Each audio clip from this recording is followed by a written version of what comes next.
ایران قشنگمون پر از چشمه‌های آب گرم طبیعیه. حالا ما اومدیم تکاب روستای قینرجه تا یکی از زیباترین چشمه‌های آب گرم ایران رو ببینیم و توش شنا کنیم.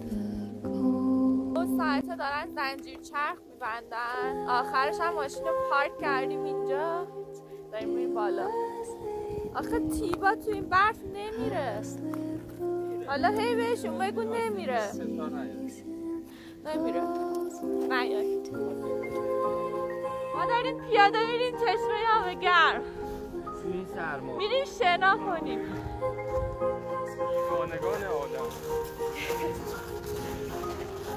ولی حالا آدم بره توش اوکیه گرمه، ولی میایم بیرون چی؟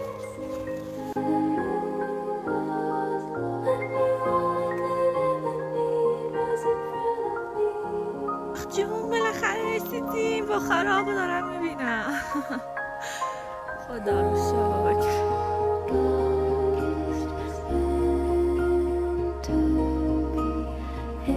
بخار آبو ببینید چه بخاری داره ازش بلند میشه.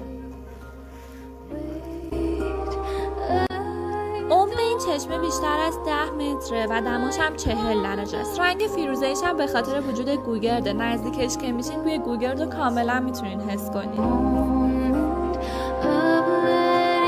زیبایی‌های ایران، یا بهتر بگم زیبایی‌های زمین، تمومی نداره. فقط کافیه بخوایم تجربهش کنیم، کشفشون کنیم، ازشون لذت ببریم و مراقبشون باشیم.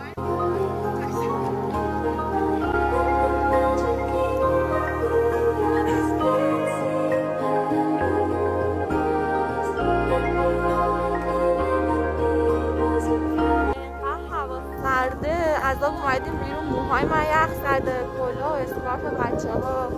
اینم که بخار آب گرمه. خیلی سرده.